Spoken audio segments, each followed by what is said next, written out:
This is the Benchwarmers Trivia Podcast.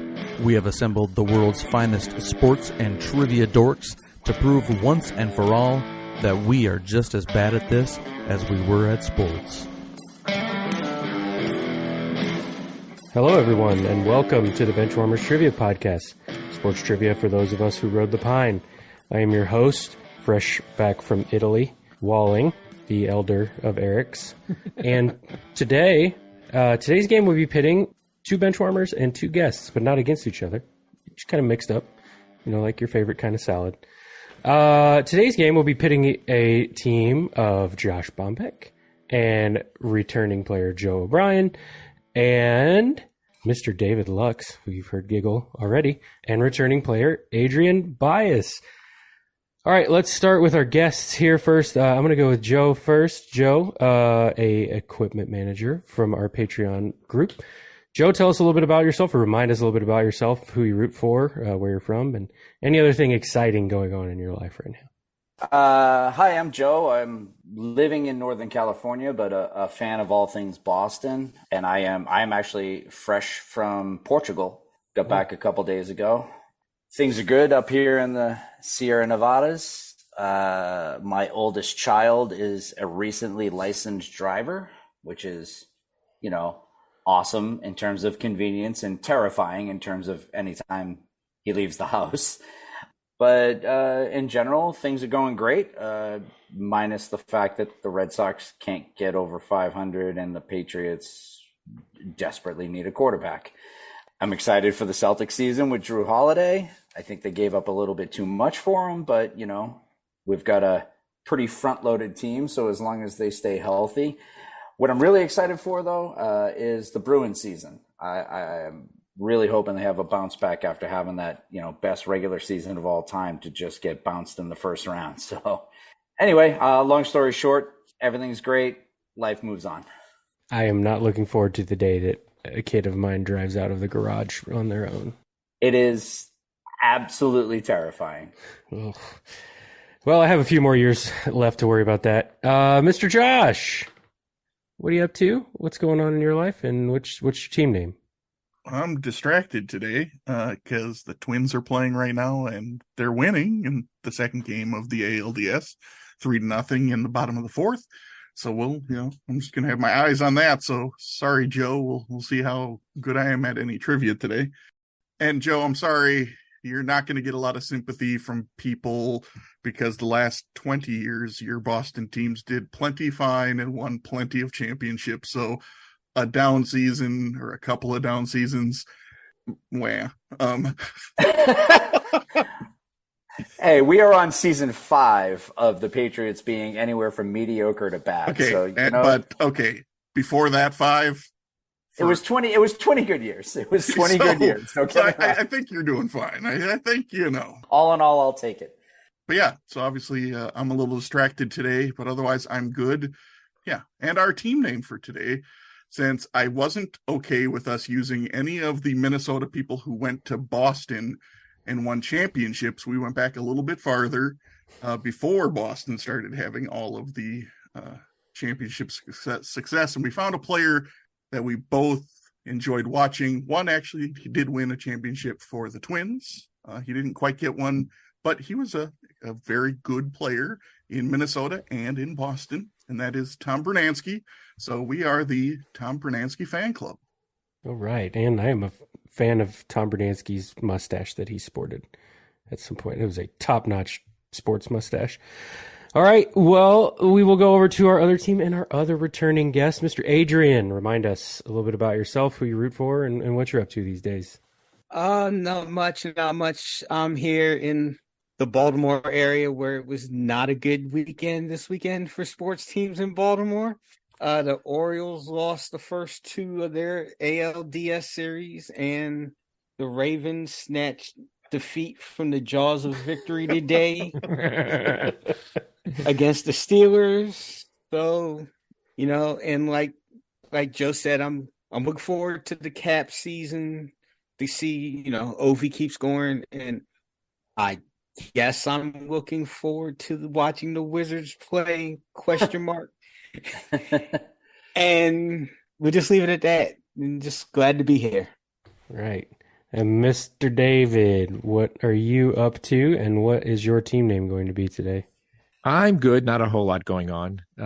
Just got over another cold, and it wasn't COVID for a change, so that's something. But yeah, Adrian and I paired up once before, and we were trying to, the early stress of trying to come up with a good team name. Since Adrian is in Baltimore, we decided to go for a Baltimore reference and combine that with a sports reference. And tonight we are going to be Wire to Wire. All right. Well, we have wildly differentiated team names. The Tom Bernansky Fan Club versus Wire to Wire. And let's kick it over to the ghost of Dan for rules. It goes to Benchwarmer past. Yeah, it is.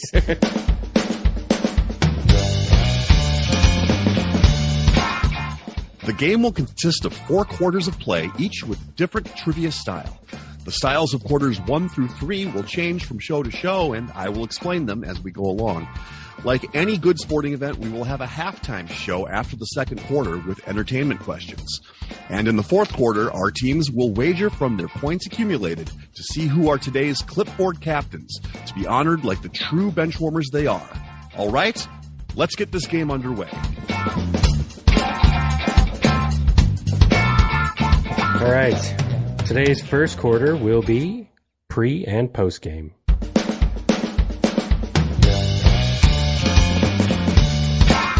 Pre- and post-game. For this quarter, there will be 4 before and after style questions. For example, if I said, what all-time leader in receptions for the Indianapolis Colts was a Notre Dame safety drafted by the Minnesota Vikings, the answer would be Marvin Harrison Smith. Each question is worth 25 points. All right, question number 1 in pre- and post-game. This 2023 NBA All-Defensive Team member led the league in dunks in 2023, was an All-Rookie Team member in 2022 after being named the Pac-12 Player of the year prior, who is also the Brazilian guard that played 14 seasons in the NBA, won the 2007 Sixth Man of the Year with Phoenix, won a championship with Golden State in 2014, and currently coaches with the Sacramento Kings. All right, we'll check in. All right, Wire to Wire has checked in. So the Bernansky Fan Club, talk it out. I have no idea about currently coaching with the Kings, but I am pretty sure that the first 2 clues about the second person are leading me to Leandro Barbosa. Okay. Definitely Brazilian, played a long time. Definitely played with both Phoenix and Golden State. I don't know when and all of that, but played with those 2 teams. Okay. So something that ends with Lee. Led the league in dunks, so a big man. So who are the 2 in Cleveland? Allen and who's the other big guy in Cleveland? Do you remember? Mobley? Evan Mobley? There you go. Evan Mobley, Leandro Barbosa. Oh, yeah. That works. I have no idea if that's right, but I don't think. Hey, you know what? It works. There's a good chance of it. So we're going to check in with that. So Evan Mobley, Leandro Barbosa. There we go. All right, and Wire to Wire?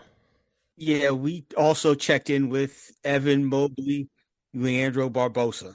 Both teams are receiving points. Well done. There was a lot of clues to get you there, but fun fact, in January, Mobley became the 4th player since the three-pointer was adopted to score 38 or more points without a 3 or a free throw.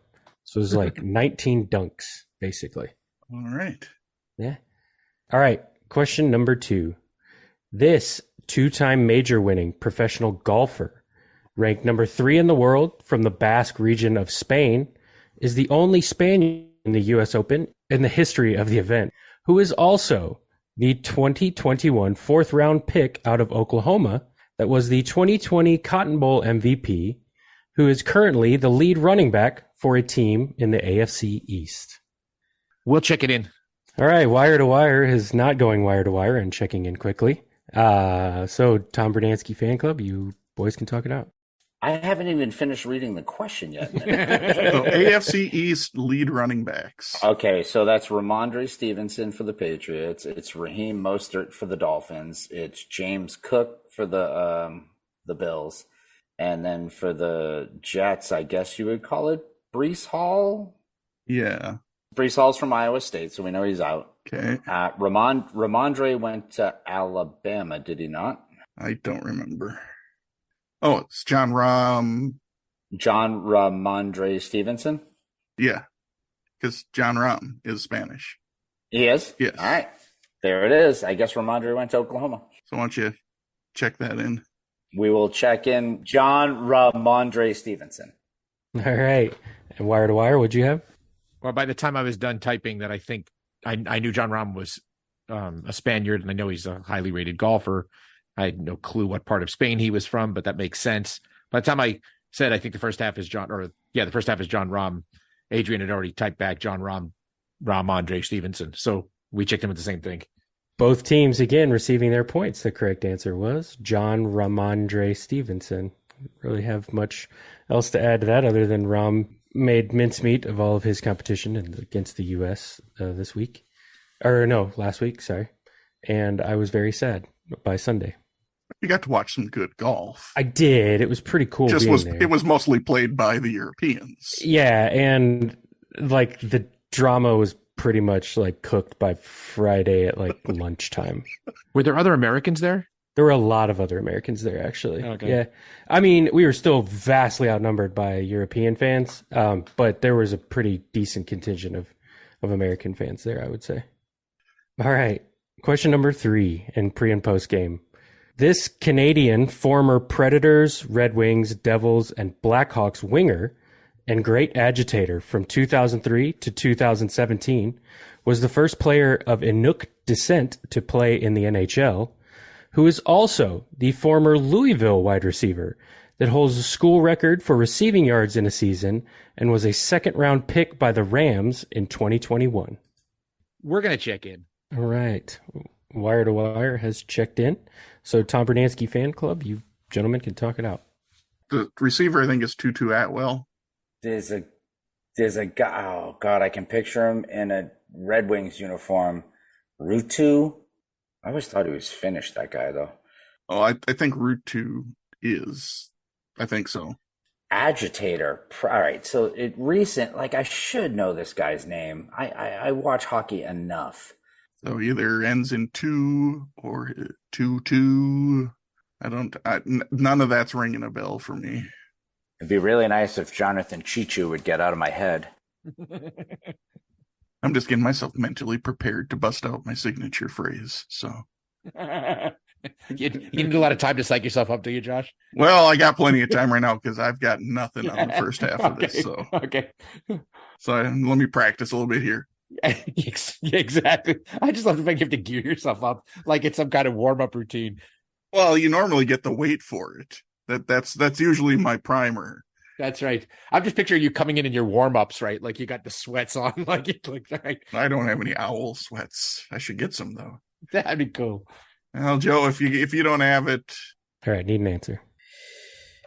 Desmond Tutu Atwell. All right, the first Archbishop answer in Benchwarmers Trivia Podcast history, potentially. Wire to Wire, what did you have? So we got to Tutu Atwell pretty quickly, and the only reason I know this has come up on the show before, maybe even in a pre and post game, but I'm pretty sure it's Jordan Tutu Atwell. One team receiving their points. The correct answer was Jordan Tutu Atwell. Jordan Tutu ended his 14-year career with 65 goals, 96 assists, and 1,010 penalty minutes. That's awesome. Yes, in his 723 career games. After COVID happened, or after he retired, he went back into Canada and works mostly teaching hockey to Indigenous children now. Nice. That's nice. Yeah, that is very nice. But before I say anything else, I must say, who? No, Tutu. Yeah. I think, by the way, you've inspired me. I think we need to come up with a way that there could be a Benchwarmers penalty box in the middle of the game. Just come up with some reason for putting players in the penalty box. Yes, 2 minutes to Eid for not reading. That's right. Exactly. Yeah. 2 minutes for skimming. All right. On to question number 4 of pre and post game.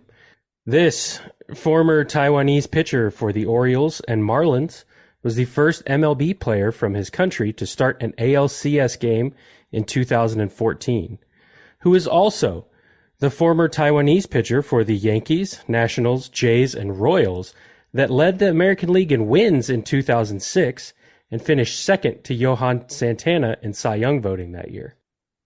His name is probably nothing like that now, too. That's the rhythm of his name, like what I just typed you, but I can't. It's something. You just say the rhythm of his name? Well, if you knew what I typed, you would see why. Because it's the rhythm of his name. Sorry. So after Josh's comment, David, we are also struggling with the rhythm of the name. I'm going to need some answers here. Yeah, we're tapping. Wire to Wire is punting to the Tom Brunansky fan club. So with the last few seconds, we just talk one out. Well, I think Joe stumbled upon the second half when he first said Wan Ming Chen, and he's like, or maybe that's backwards. And it's just like, yeah, I think that is completely backwards. I think it is Chen Ming Wan. That is a name I have heard, and I think that's the second half. So then... The only Chen I know is Bruce Chen, but Bruce Chen, I wrote a question, as David would probably be able to tell you. I wrote a question, and I know that Bruce Chen was Panamanian Chinese. Your category was something about Panama because it was Van Halen. I remember that in my flavor text, I had that he played for China in, I think, 2 World Baseball Classics ago.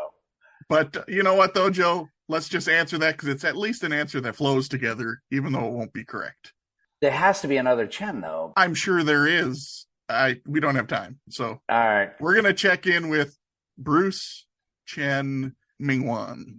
And did the Wire to Wire gentleman, did you want to offer anything else? Well, we had Chen Mingwan, and I said, it's maybe offensive, but I said the guy's name we're looking for, I can't remember what it is, but it's in the rhythm of Wu-Tang Clan. That's what something that sounds vaguely like that, and I just can't place the name. So anyway, that's why we tapped. Wu-Tang Chen? No? It's not Wu-Tang Chen. It's David's new Taiwanese rap group that he's rap supergroup that he's trying to start up.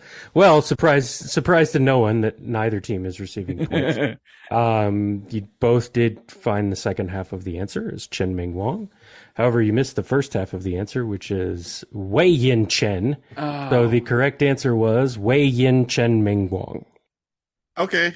Who? He was Wei Yin Chen was described as a, quote, extreme fly ball pitcher. That sounds like he gives up home runs. They are also the only Taiwanese pitchers to make more than 100 starts in MLB history, and the only Taiwanese pitchers to start opening day for a club in MLB history. All right, well, good to know. All right, well, after the first quarter, we have scores of the Tom Brunansky fan club with 50 and Wire to Wire with 75. We wanted to let you know that we are on Patreon if you'd be interested in supporting us financially. Your contributions will be used to help us cover the costs that it takes to bring you the high-quality sports trivia you have come to expect from us. There's also some great perks that come with the Patreon membership to the Benchwarmers Trivia Podcast, including bonus episodes and Benchwarmers swag. You can find us at patreon.com/benchwarmerstp. Thanks. Today's second quarter will be David versus Goliath.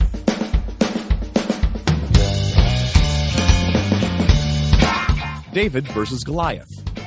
This quarter will consist of 3 pairs of questions, one easier, David, and one harder, Goliath. After hearing both questions, the teams will pick one of the 2 questions to answer, either David or Goliath. Each David question is worth 25 points, and each Goliath question is worth 50 points. Fun facts that Eric found while he was sifting through the internet on a 12-hour flight, unable to sleep. Question number 1, David. What MLB team had the worst run differential for the 2023 season at -339? Question number 2, Goliath. What playoff team had the worst run differential, who made the playoffs despite a whopping negative 57 run differential? We're going to check in. All right. Wire to Wire has checked in. Tom Bernansky Fan Club, you guys get to talk it out again. I think this time we're pretty close on their heels. Are you ready to check in with that, Josh? Yeah, I like I said, when we were thinking about the teams that were the wild card round teams, and I heard on one of the podcasts, I don't know if it was Pardon the Interruption or Pablo Torre's current thing that he's got, that the Marlins had a negative run differential. I don't know if any other team did or not, but since they talked about it, I have a feeling that that's a good chance that this is the answer. So I feel comfortable trying for the Goliath with the Miami Marlins. I also like that because they were a road team in the wild card round, which means you made the playoffs, but not by a ton. So we're going to check in with Miami. All right. And Wire to Wire, what did you have? I must have heard the same podcast that Josh did. I think there were two teams with negative differentials. I think it was the Marlins and it may have been the Diamondbacks actually had the other one. So yeah, we checked in the Goliath with the Marlins.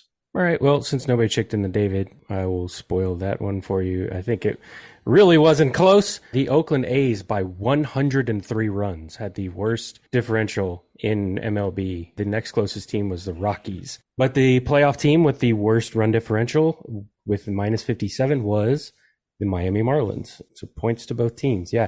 You're right. The Diamondbacks were the other team with a negative run differential that made the playoffs. I almost tried to find a way to put this into a trivia question, but I couldn't. So here you go.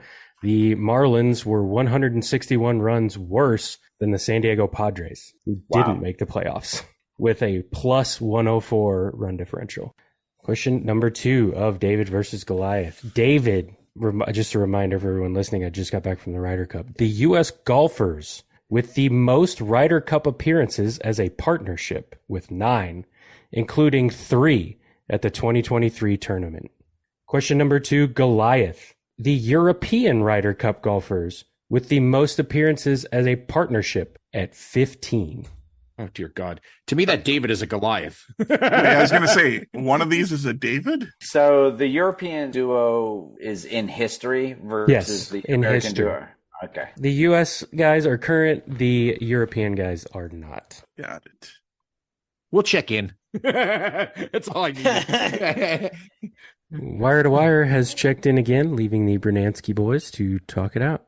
So I have nothing to other than I was just like, hey, he had the current Spanish guy. Could it be the other Spanish guys that I know? Because there's 2 of them. Right. And I'm not sure about Faldo and Montgomery. I think they overlapped some. I don't know if they were. No, I feel like Faldo was earlier than Montgomery. Yeah, I think they probably overlapped a bit. So where we're at is we have absolutely no clue about current well, at least I don't have. I have no idea. American golfers. So it could be you could pick Watson and Johnson, and like I can name them, but like I don't know who's pairing up at the Ryder Cup.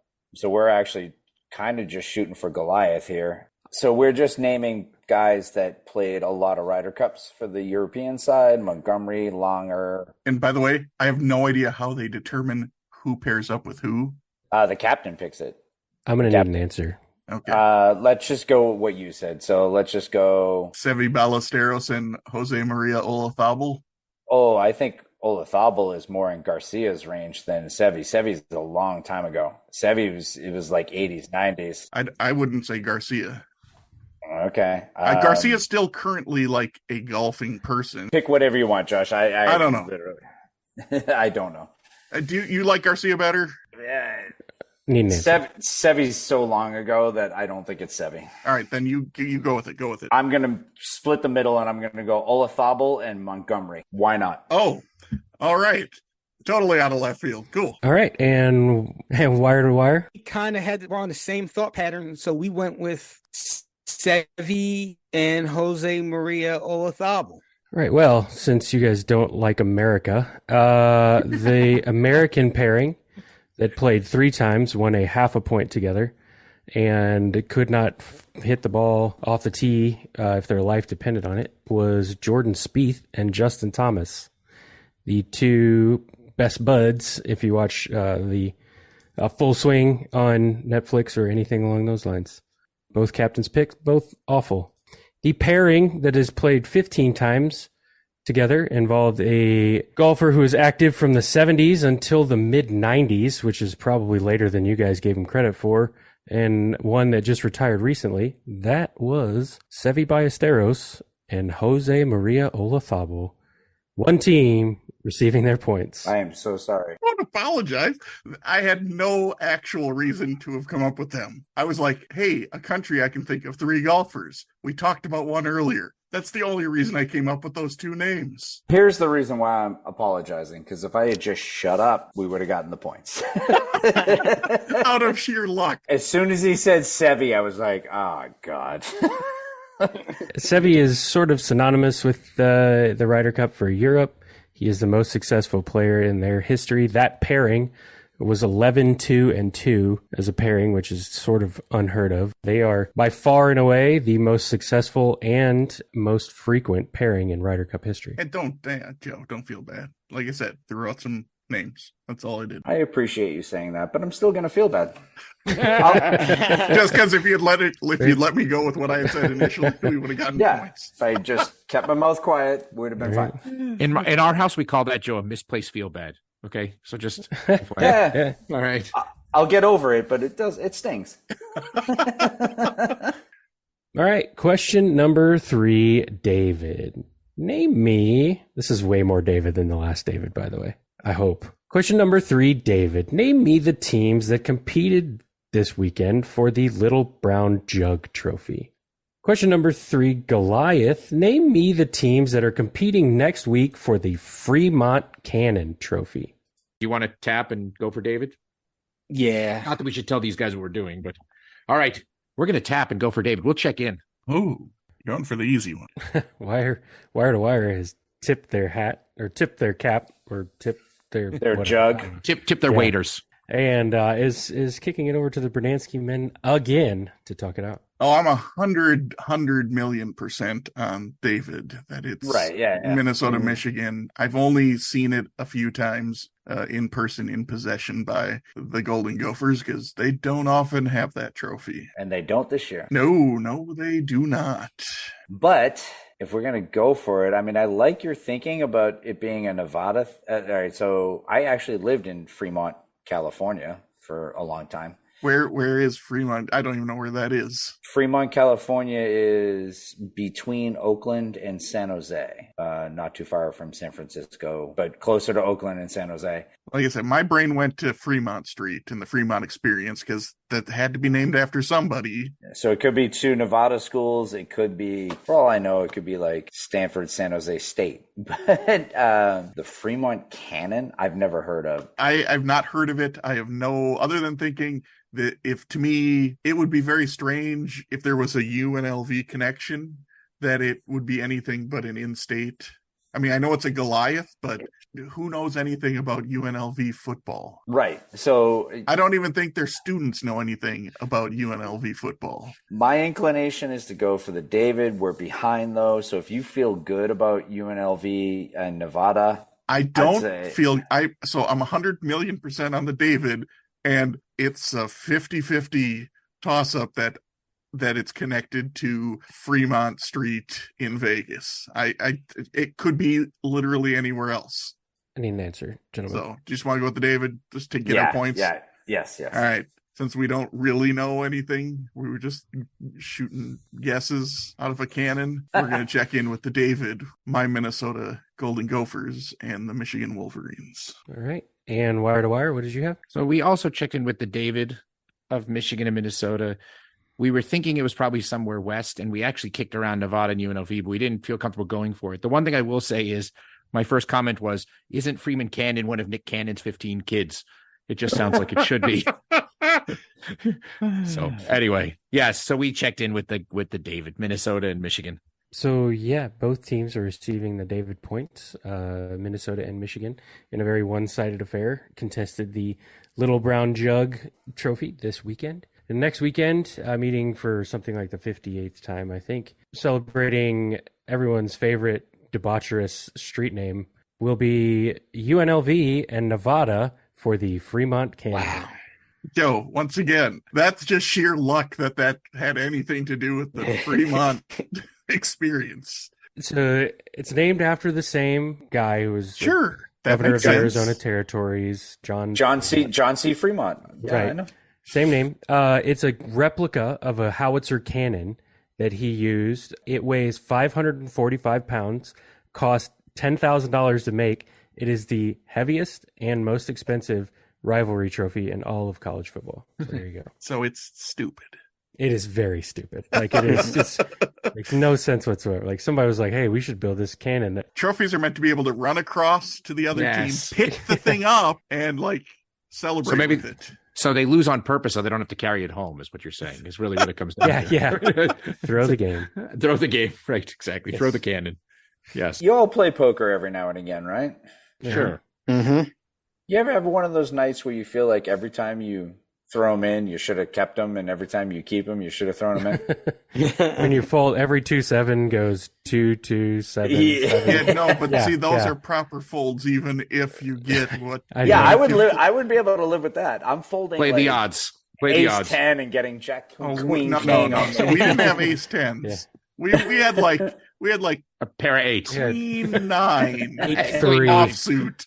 And all of a sudden- Offsuit. 10 Jack King comes up. He had Queen 9 offsuit.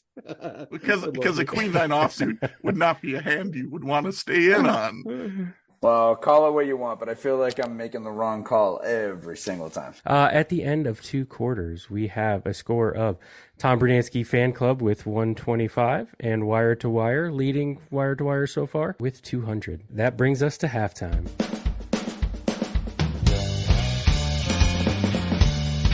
It is now time for the halftime show. There will be 3 entertainment questions. Each question is worth 25 points. All right, today's halftime is thematic because everyone loves a good famous celebrity couple in light of Travis Kelce and Taylor Swift being all the rage in my house, mostly because I'm such a big Taylor Swift fan. But we're going to talk about famous couples that maybe didn't end as well as we hope that Travis Kelce and Taylor Swift do. So I'm going to name you the celebrity or athlete and the year they were married. You tell me who their spouse was during that time. So for example, Chris Humphries from 2011 to 2013. Kim Kardashian. Whichever Kardashian. Wait. Yeah. This isn't how long they were married. This is how long they were together. No, this is how long they were married. So, Technically, they were married for 72 days. fair. Okay. Just All right. So saying. maybe that was how long they were together. So you're giving us when the divorce was final. So from Yeah, yeah. marriage to final divorce. Yeah. Got it. Yeah. I was like, wait, that's way too long for that marriage. Yes. You know a lot about that, Joe. I asked a question. Yes, that's come up on the my podcast. my last hosting had Oh, okay. Question number 1 will be Brooke Shields from 1997 to 1999. Check in. Tom Bernansky Fan Club is checked in, so wire to wire. I think you guys were also ready to check in. Yeah, it's our first chance to talk it out. I think we should stretch it out. No, it's Andre Agassi, right? Yeah. I'm not arguing with that. Yeah. All right. We'll check in with Agassi. And Tom Bernansky Fan Club? Same thing. Andre Agassi. Points all around. Well done. Just shy of 2 years, actually. Brooke Shields is married to Andre Agassi. Question number 2. Dario Franchitti, 2001 to 2013. We'll check in. All right. Wire to Wire has checked in. So, Tom Bernansky Fan Club, talk it out. Go ahead, Josh. Is he the race car driver that was married to Ashley Judd? She seems more like a NASCAR person to me, but I'll No, it was not a NASCAR person. It was definitely a European. Great, let's go with it. I think that's who it was. So yeah, I know the name Dario Franchitti, but I don't know. I think Ashley Judd sounds great. I know she married a European race car driver, and I think that's it. So we're going to check in with Ashley Judd. All right. Wire to Wire? Yeah, we also checked in with Kentucky's #1 fan, Ashley Judd. That's right. Both teams are receiving their points. The correct answer was Miss Front Row at a Kentucky game herself, Ashley Judd. All right. And last but not least, who was married to Jeff Gillooly from 1990 to 1993. We can check in. All right. Tom Bernansky's fan club has checked in, so wire to wire, you want to talk it out? Yes, I'm pretty sure the answer is famous Oregonian. Tanya Harding, yeah? We will check in with Tanya Harding. All right. And Tom Bernansky fan club? Yeah. Margot Robbie portrayed her very well in I, Tanya. That would be Tanya Harding. Yet again, both teams receiving points. Well done. You know your celebrity failed marriages. Adrian, another one for you real quick. What if I said Terry Reynolds, a.k.a. Marlena, from 1993 to 1999? Oh, yeah. Oh, yeah, it's Dustin Rhodes. Dustin Reynolds, yeah. Dustin Reynolds. I thought that might be a little too... that was a backup question, but I did want to put that one in there.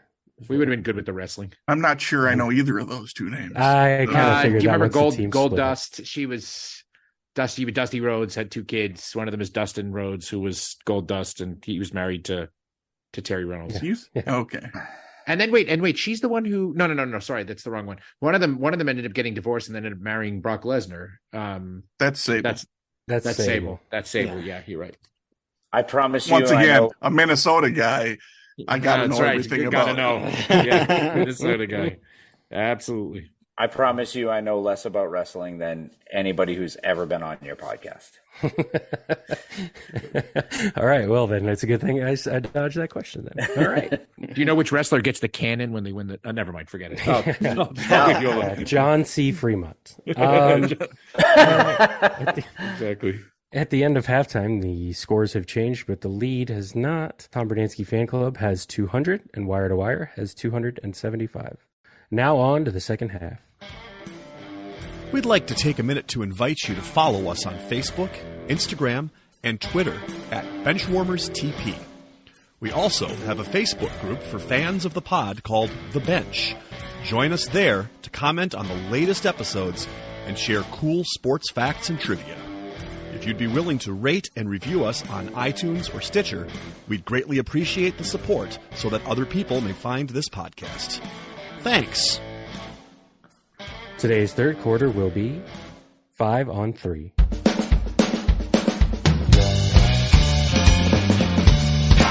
Five on 3. For this quarter, there will be 3 categorized lists containing 5 items, where each item is worth 10 points. The teams will attempt to guess as many items as they can. However, if a team has an incorrect guess, they will receive 0 points for that list. List number 1. Name me the 5 pitchers to strike out 1,000 different batters in their MLB career. Hint, all that have retired have done so within the past 30 years. Yeah, I agree. All right, let's do it. Really? All right, we're gonna check in. Oh. All right. Tom Bernansky Fan Club has checked in. So, wire to wire, talk it out. So we went through the obvious suspects right off the bat when Walling said they all retired in the last 30 years. That just gets in Ryan. So Nolan Ryan is an obvious one. Big Unit is an obvious one. Clemens is a fairly obvious one. And then Adrian said Greg Maddux. And I think there's a guy who's joined the club this year, which is why I think this is an interesting 5-on-3. And then we were talking about who that was, because I feel like I saw, but I couldn't remember who it was. And Adrian said maybe it was Max Scherzer. And Adrian, are you willing to follow this and go with this guy as a 5th, or do you want to just go for? So I'm thinking the 5th one is Greinke, but I'm 75% sure. I'm definitely not close to 100. So what do you think, Adrian? Do we go for all 5? I'm crazy enough to say let's go for all 5. All right. We're going to check in with Nolan Ryan, Randy Johnson, Roger Clemens, Greg Maddux, and Zach Greinke. All right. Tom Bernansky Fan Club, what'd you check in with?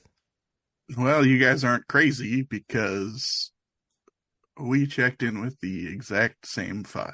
Why does that mean we're not crazy? What if we're all crazy? No, the only one that's maybe the crazy would have been Greinke, but yeah. I saw that he did it this year. So okay. So the other 4 are pretty uncrazy. Uncrazy. So yeah, so we checked in with the same 5. The list of 1 through 5 with 1,182 Lynn, Nolan, Ryan, at the top of the list. Number 2 on that list, Randy Johnson with 1,123 different batters. Number 3 on that list is actually Greg Maddux with 1,049. Number 4, Roger Clemens with 1,022, and accomplishing it this year by striking out Joey Weimer on one of the worst strike 3 calls you will ever see, Zach Greinke. Who's now at how many teams? I didn't see how many he's at like total for the year. I tried to find that and couldn't find the stat, but I just found who was his last. I saw that the Royals announced it, so points to both teams. Well done. All right, list number 2. Name me the 5 currently undefeated college football teams that do not play in the ACC, the Big Ten, or the Pac-12. Okay. It's a weird exclusion. This was going to be the non-Power 5 teams that were undefeated, and then 2 of them lost. So there's an extra hint for you. Wait, when you say sorry, Walling. When you say college football team, you mean like the major? Like this is not going to be like Linfield College or whatever, right? No. FCS This isn't conference. FBS. This is FCS conferences. Yes. Okay. Yeah. Okay. Yep. I was going to say there's a hell of a lot more. Yeah. No. If I let's put it this way: if I go to the standings page on ESPN and I click yes, like 1A, yeah, this is the 5 teams that aren't in those conferences that are undefeated. I think let's go for the ones we've got. Okay. You want to go for all 3? Yeah. Okay. We're going to tell them right now. We're checking in with all 3. I'm impressed you've come up with a third. Yeah, we're stuck at 2. Well, we might be wrong. I wouldn't bet that much on it. All right, so you've checked in? Yes. Yeah, Wire to Wire checked in with their 3 allegedly. So need something quick from you guys. All right. Yeah. So we have Georgia and Oklahoma. I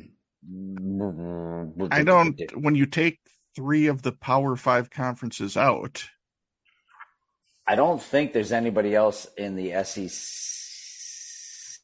that's undefeated. I don't think so, and I don't think there's anyone else in the Big 12. I mean, they're like 6 or whatever. I don't know. LSU and Missouri played. LSU won, but they have a loss. Yeah, I don't think there's another undefeated SEC team. We got think Georgia, Oklahoma. My guess is there are 3 non-power 5, and yeah. I couldn't tell you who any of them are. I'm trying to think of the teams that have snuck up into the rankings, but Fresno State was one of them, but I think they lost. They lost to Wyoming. Yeah, I think they lost to Wyoming. But all right, let's just check in with the 2 then, because I have no idea about any non-Power 5, unless you do. All right. Nope. I can't think of it off the top of my head. All right. So we're going to check in with Oklahoma and Georgia. All right. And Wire to Wire? So we got Oklahoma and Georgia pretty quickly. Yeah, those are, and then got to the same conclusion that they did. The only one I know about, or that I have a beat on, is just because they're not that far from here, and that's James Madison. I'm pretty sure they're undefeated. And I feel like there might be another school in Virginia that may also be undefeated, but I can't place who that is. So we checked in with Oklahoma, Georgia, and James Madison. Both teams are receiving their points. Georgia and Oklahoma are the SEC and Big 12 teams that remain undefeated after this weekend. James Madison out of the Sun Belt is currently 5-0. The Virginia team you were thinking of is Jerry Falwell's own Liberty and Conference USA. I blocked them out. Who is also, I think, 5-0. And I can't believe you unpatriotic guys who continue to hate America on this show in front of all of America. Air Force is undefeated. Oh.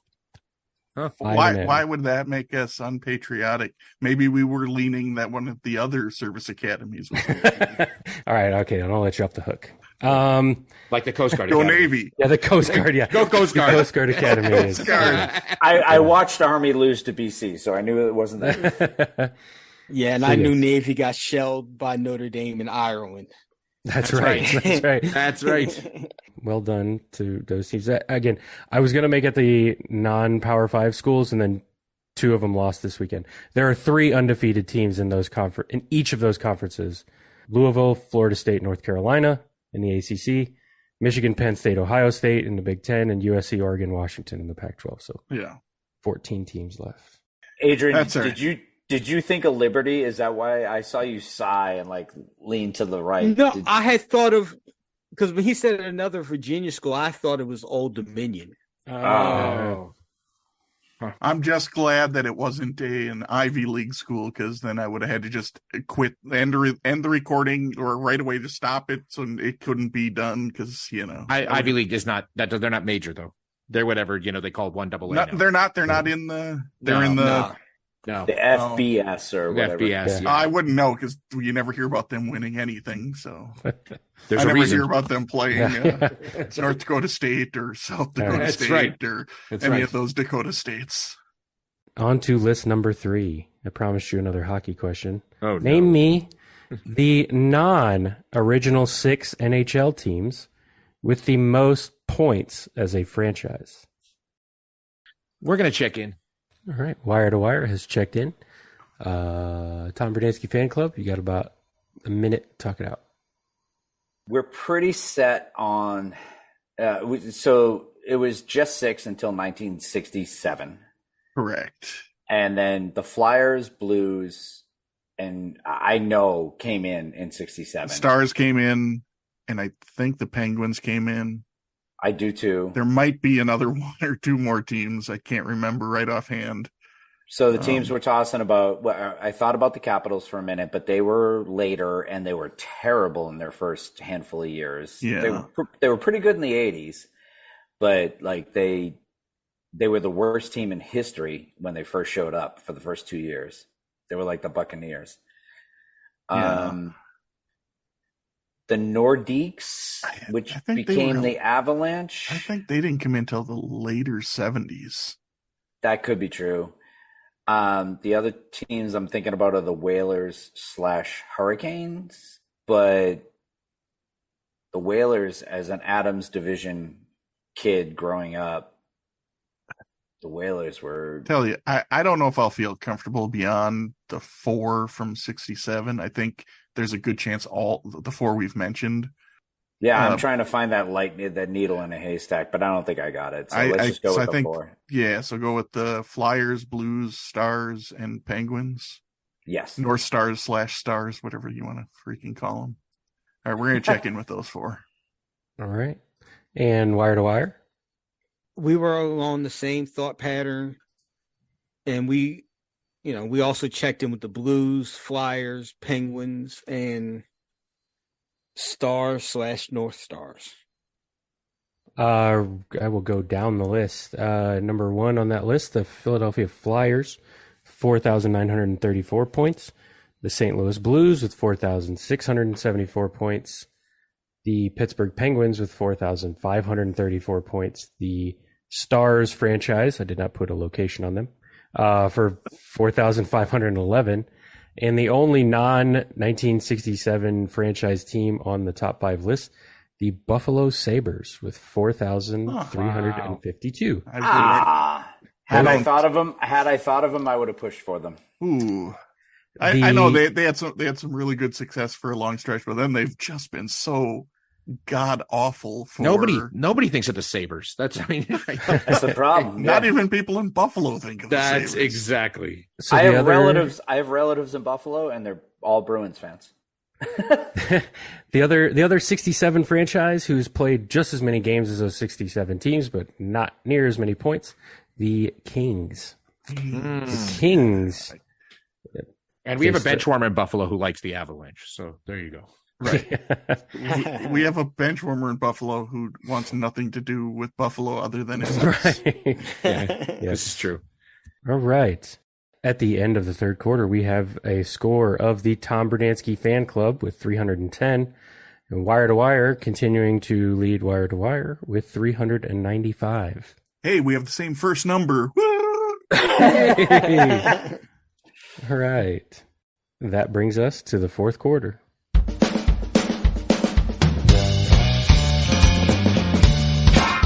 The fourth quarter, known as Put Your Fours Up, This quarter consists of 4 categorized questions that teams will wager up to 100 points each, not to exceed their current point total.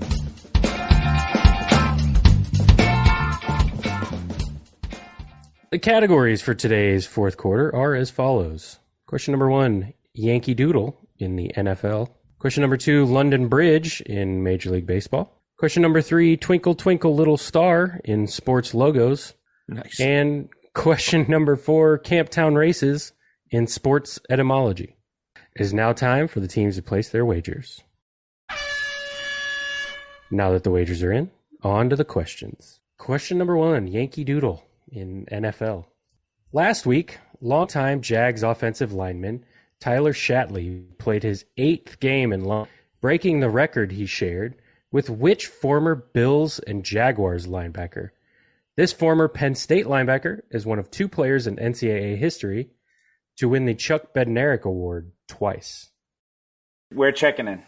Tom Brunansky fan club has checked in, so wire to wire, talk it out. The first name we were kicking around for Penn State linebackers that went to Buffalo was Shane Conlon, but that goes back too far. That would have been pre-Jaguars, pre-London. There's a guy, he's way more recent than that.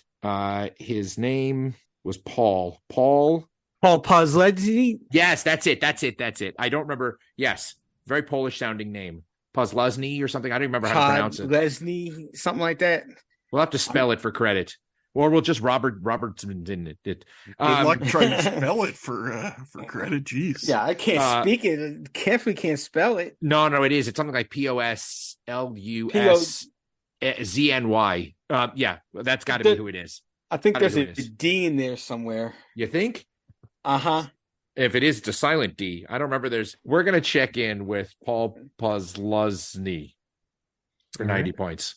And Tom Brunansky fan club? Josh, I'm not a fan of either David or Adrian right now. What happened? The first thing I typed was Paul Posledny, ? And then we kind of worked it out because I always conflate him. There's a guy on Notre Dame who had a similar name. But anyway, Josh confirmed that Posledny was a Penn State graduate. So we also checked in with Paul Posledny. Well, then both teams are receiving their points because the correct answer was Paul Posledny. And I also misspelled his name roughly 7 times, putting it into the answer of this sheet. Was David correct? It is Poslusny. That's what he was says. Correct. Oh, by the way, leave it to the Ivy League guy to know how to spell. Can't spell Krzyzewski, but I can spell Posledny. Just for the record, we bet 100 on that. Or risked 100 on that. Hey, we gained 10 points. Woo! Hey! According to LinkedIn, Posledny followed his NFL career with an MBA from Carnegie Mellon and now works as a strategy analyst for Raytheon. Oh. There you go. Yikes. You can add him to your network. He's probably only 2 degrees removed from you if you're... Let's go on to question number 2, which is London Bridge. Going into the 2023 MLB playoffs, which playoff team has the least amount of playoff wins as a franchise? I guess we'll check in. All right, Wire to Wire has checked in. So for a couple of seconds, Tom Brunansky fan club, talk it out real quick.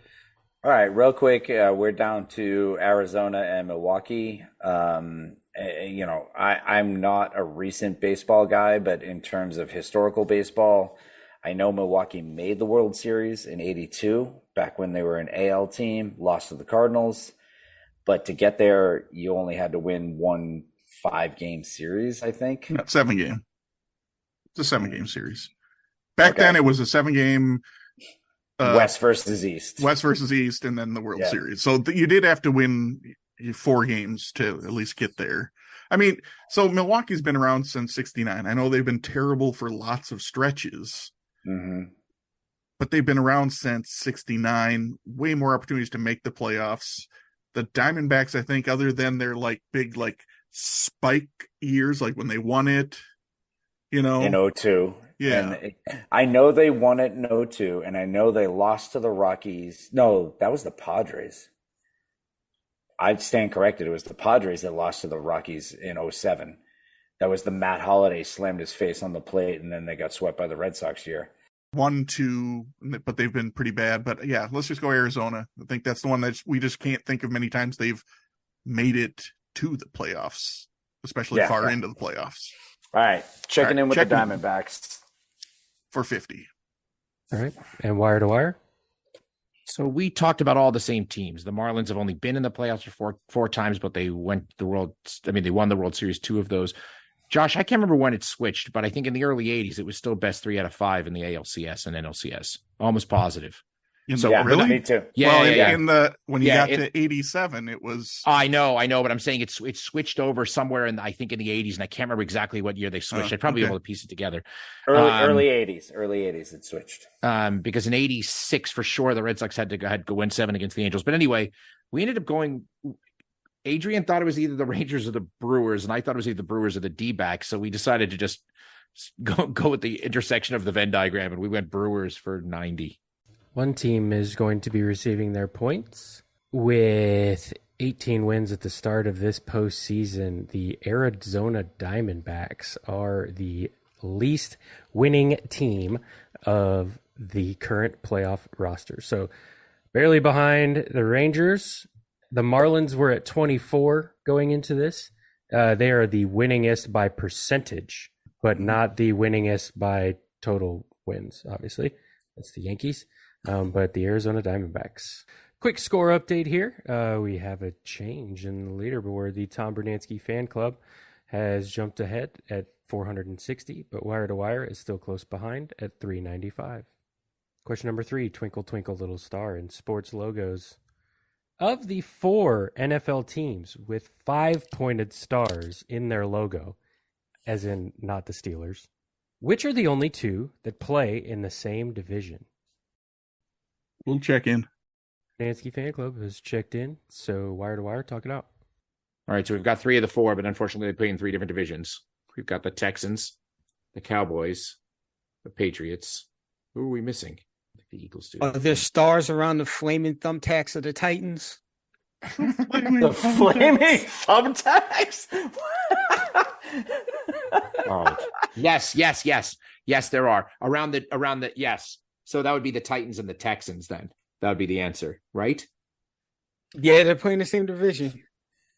They do indeed. All right, that would be the AFC South, super strong. Okay, we'll check in with the Titans and the Texans. All right, and Tom Bernansky fan club. I'm upset that they got the same answer as us, but I can't be upset about flaming thumbtacks. So yeah, we also said the Texans and the Titans. I would implore all of you to Google the Titans logo after you hear this and have the same laugh that I just did, because it is absolutely looks like a flaming thumbtack surrounded by 3 5-pointed stars, as well as the Houston Texans, who have a star in their bowl logo. So correct answer was the Texans and the Titans. Well done. How many points did you guys wager? 90. Oh, sorry. Yeah, we wagered 100? All right, on to the last question of the game before we get there. Just a quick score check. Tom Bernansky fan club at 560, Wire to Wire at 485. It all hinges on sports etymology, aka Camptown races. What 2-word expression, meaning without a doubt or no question, may invoke images of boxing or poker, but was actually derived from horse racing, when a jockey and his horse were so far ahead and a win was so assured that the jockey would loosen his grip on the reins? All right, we'll check in. Wire to Wire has checked in, so for a couple of quick seconds, Tom Bernansky fan club, for one last time, talk it out. We good, Josh? I think we're good. You want me to go with that? Go ahead. Well, this is a phrase that I use often, probably sometimes too often, but in reference, I will say that we learned today that Boston fans are hands down the whiniest bunch of fans in the United States. Teammate crime. Holy you sniped me, you so we are checking in with hands down for 60 points. Right. How much whining about the friggin' Stars has happened on this podcast? And I'm the whiniest? Good Lord. Okay. No, I didn't. Wow. The whiniest It's a about franchises that backstabbing. have given them so many championships. Adrian, you're from Baltimore. We talked about I just got clocked in the back, dude. Just sniped. It's I'm a gonna prevent the teammate it's a on bench teammate warmer bias. backstab. Hey, I got to take a shot at 2 of you. It worked. All right. Wow. Well, wire to wire before this gets any nastier. What did you guys check in with? Well, we wagered 90 points, and we didn't want them to talk it out, so we had the answer pretty quickly, but we were stalling. It didn't So work. are we. So, we had heads down for 90 points. Well, then, both teams are receiving their points. The correct answer was hands down. Yes. Their grips, you're so far ahead, you don't have to grip the whip anymore. Take your hands down off of the reins, win the horse race. So, well done to everyone. All right. The game has come to an end, and here are the final scores. Not quite going wire to wire. Wire to wire finishes with a impressive score of 575 points. But our clipboard captains of the game, who are receiving the coveted Billy Joe Hobart Award, Washington Husky legend, with 620 points is the Tom Bernansky Fan Club. Yay! All right, well, Victor's honors. Joe, anything you would like to say before we call it a night? Well, yeah, thank you. This podcast is awesome, and please keep it going. And if you're listening right now, if you have a chance to support them, please do. I feel like I just won in Kobe and Shaq's last year because I just got stabbed by my teammate right there at the end. But, at the same time, I'll take a victory. So it was a pleasure to play with you, Josh. First time I've played with you.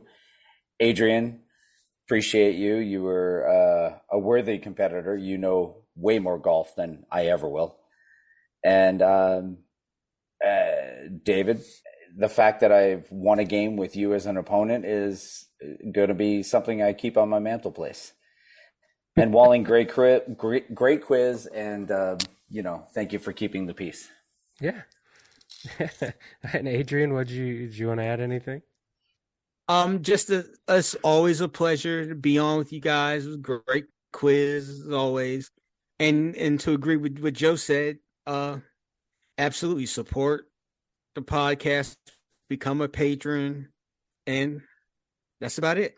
Thank you all. Thank you all both for joining us and for being Patreon supporters. We do appreciate you hopping on and putting up with some of my questions, even if Josh had to break out the Who more times than he likes to in a game. But on behalf of myself, Josh, David, and the rest of the Benchwarmers, we'd like to say thanks for listening to the Benchwarmers Trivia Podcast. And until next time, we'll keep the bench warm.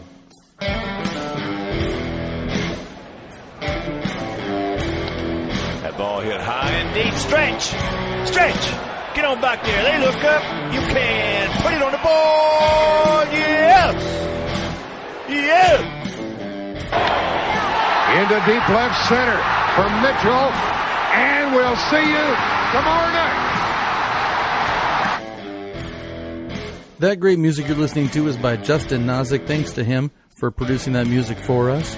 You've been listening to the Benchwarmers Trivia Podcast. Make sure to check us out on all of our social media. We are at Benchwarmers TP.